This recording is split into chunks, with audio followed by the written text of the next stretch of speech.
Welcome to Migoyugo. Today is day 2 in our puzzle solving series. If you've never played Migoyugo, it's a very fun game.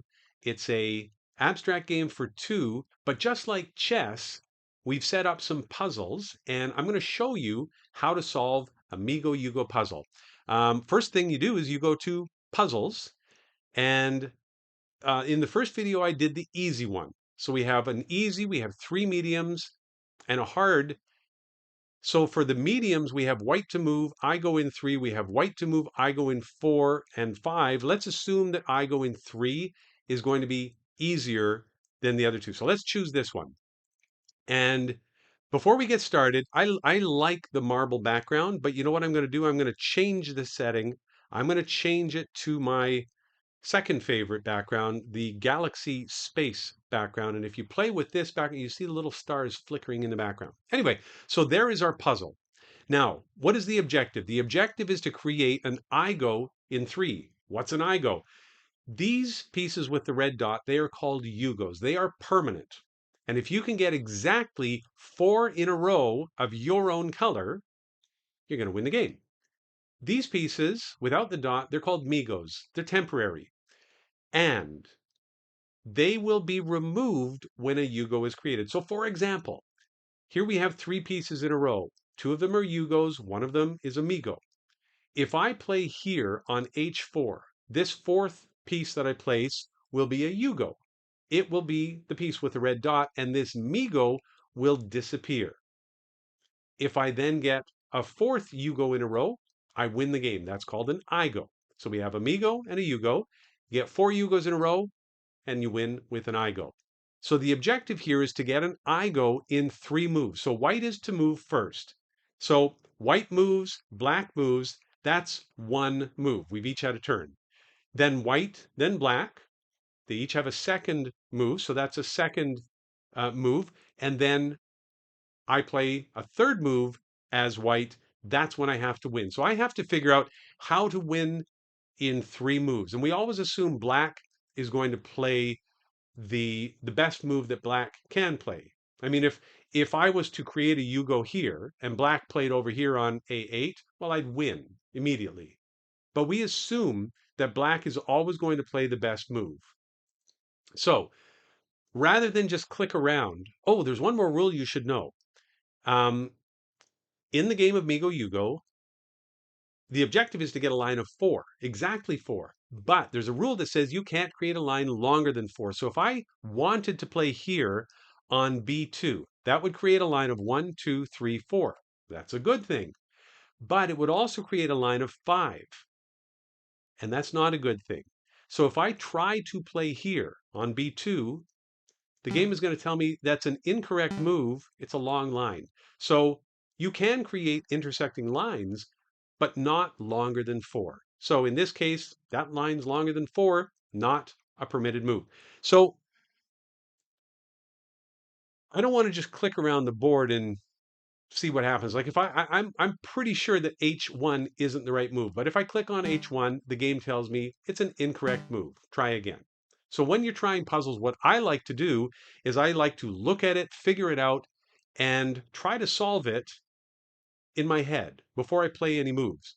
So if you want to do that, if you want to try and figure this out, stop the video, take as much time as you want, and see if you can solve this puzzle. White to move, I go in three. I'm going to take as long as I take, but you can pause it. And when you come back, you can watch me and see if I can figure it out. But go ahead, stop the video, pause the video if you want, see if you can solve it. But I'm going to try it on my own. So let's see what I can do here. Like there's one, two, three, four, five. There are five. There are five moves I can make right now and create a Yugo. I could play here on H3. This Migo would disappear. Okay, let's look at that. I mean, ultimately, that's what this is. You look for potential first moves and you say, okay, if I do this, what will my opponent do, or what is my opponent likely to do, assuming that black will play the best candidate, move. And then what am I going to do? Does this lead to a win in 3? And I go in 3. So let's imagine I take h3 and I create a Yugo here on h3 and g4 disappears. Okay, I know black is going to block on g4 because if black doesn't block, I'm going to win instantly. Now, if black blocks, black is going to have a line of 4. And this g4 will be a Yugo. Then I'm going to have to block with a Migo, and that doesn't help me because I'd have to win on the next move. So that's not it. So I'm pretty confident that h3 is not the right move. How about h4? Well, okay, let's just start here. This doesn't make any sense at all. If I play h8, then black has to block here. It doesn't help me. I'm no better off. But if I create a Yugo here on h4, this, okay, here we go. This creates a Yugo on h4. The Migo disappears on h5. And black has to block on h5. Black will block, creating a line of 4. This will be a black Yugo blocking me, and black will have 3 Yugos in a row. This Migo will disappear, and I will have to block on f7, which doesn't help me. That isn't going to lead to a win in 3. Okay. What if I create a Yugo here? Okay, this looks interesting. If I create a Yugo here on e4, okay, if I create a Yugo on e4, oh, I like this. No, I don't. I'm back to where I was. Then this Migo disappears, and just like before, black's going to have to block. Black's going to block on g4 with a Yugo, because this Migo will disappear. Oh, okay. This is why Migo-Yugo puzzles are so challenging, because you've got to imagine 3 moves ahead with pieces appearing and disappearing. So here we go again. If I play on e4, that's a Yugo for white. And this Migo disappears. Black has to block. Black will get a Yugo. I will then have to block with a Migo. And now I'll have 1, 2, 3 Migos in a row. But black doesn't have to block because I've got another Yugo here. I don't know if I said Migos, I apologize. So I would have 3 Yugos in a row. I'd have another Yugo here, but I can't play here because that would create a line longer than 4. So black doesn't have to block that. So, so does that help me? No, because then I'd have 3 white in a row, but this black piece is still here. That's no good. Okay, I thought I was onto something there. I know I can't play here. F2. If I create, okay, if I create a Yugo on F2, these 2 Migos on C2 and E2 disappear. But I've got a Yugo on F2. Black has to block. Black has to block. Okay, here we go. No. So if I go here, these 2 Migos disappear. Oh, hang on. Yeah.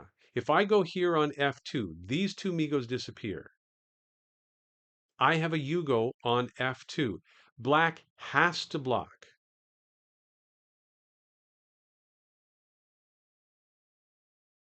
On F3. But now I can play here because these Migos disappeared. This is no longer a line longer than 4. That's called a pi line. That's no longer a pi line. And if I play on B2, I create a Yugo. That opens up this Migo. Black has to block.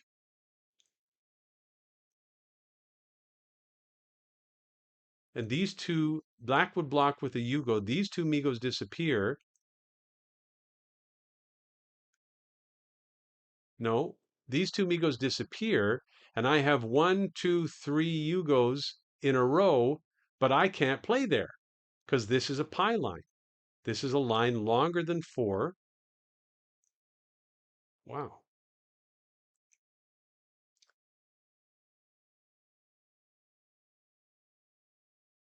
Okay. I thought I was onto something there. Okay. Okay. Hang on. Okay. So I can't play there at the end because this Migo is in the way. Here we go. If I play on F3, if I play on F3, I create a Yugo on F3. These 3 Migos disappear, including G4. Now I've got 3 Yugos in a row. Black has to block. And this white Migo is no longer here, which means I can play here like I could before. I'm actually going to create 2 Yugos.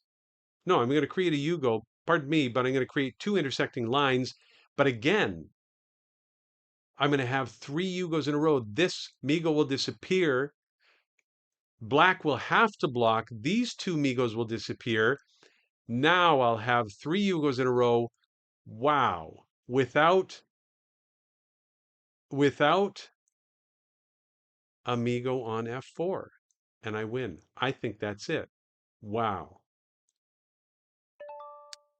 Okay, so I created 3 Yugos. Black had to block. Now I've got, that's the only rule.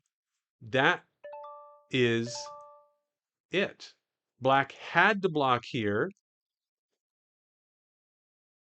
and that removed, okay, that removed the Migo on D7, which opens up these, which I can play because the Migo on G4 is gone.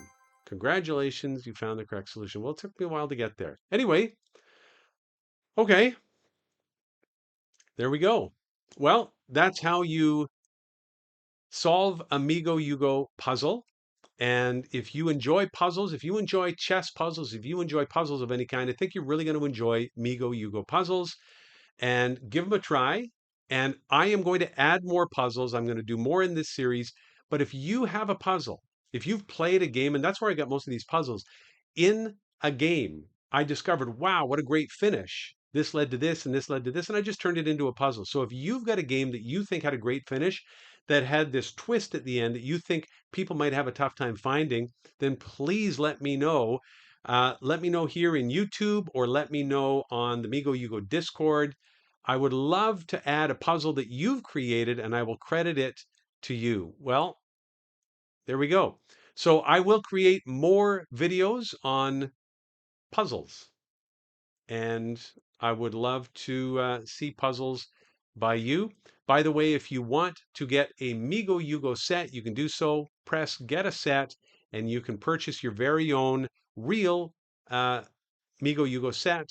Comes with 80 pieces and a carrying case, and you can play Migoyugo over the board anytime you like. Anyway, thanks for watching, and I hope you learned something new, and I'll see you at the next of our puzzle solving series.